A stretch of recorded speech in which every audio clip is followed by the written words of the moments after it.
လေးကောင်းမရှိကောလို့တာလေးစီယိုလို့ကာယထားတဲ့ဖေကြမ်းတမ်းတဲ့လက်ဆုံးနဲ့နူးညံ့စွာထွေးပွေကလေးဆုံးမသွန်သင်ခဲ့တဲ့ဖေ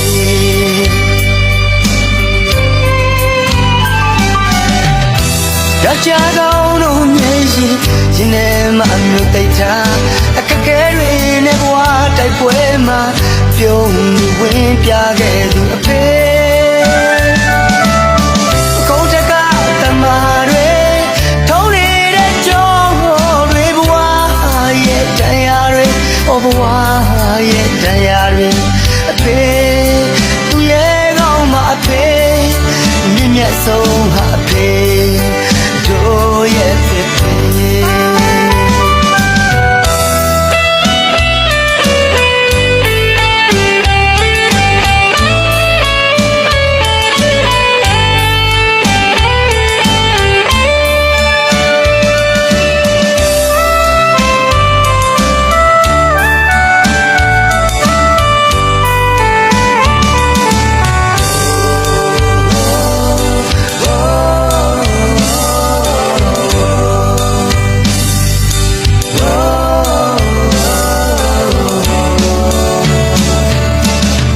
ရောင်လန်းတွင်နေပြက်ခါလေးကြောတက်ကလောကရန်တွေတန်ဖိုးကရဲရင်နဲ့ဖေမိုးမြင်မခါရအောင်လေးရိုးကျင်နွမ်းသွားပါစေဒီတစ်ချောင်းလုံးမူထားတဲ့အဖေ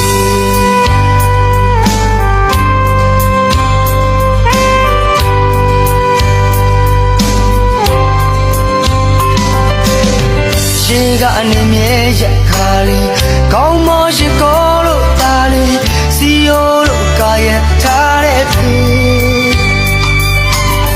ကြမ်းတမ်းတဲ့လက်ဆုံးနဲ့နူးညံ့စွာထွေးပွေကလေးဆုံးမသွန်သင်ခဲ့တဲ့ဖေ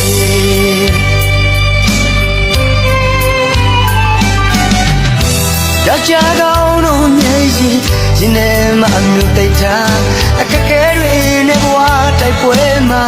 ပြုံးဝင်ပြခဲ့သူအဖေကိုယ်တကတမတွေထုံးနေတဲ့ကြောတွေဘဝရဲ့တရားတွေဘဝ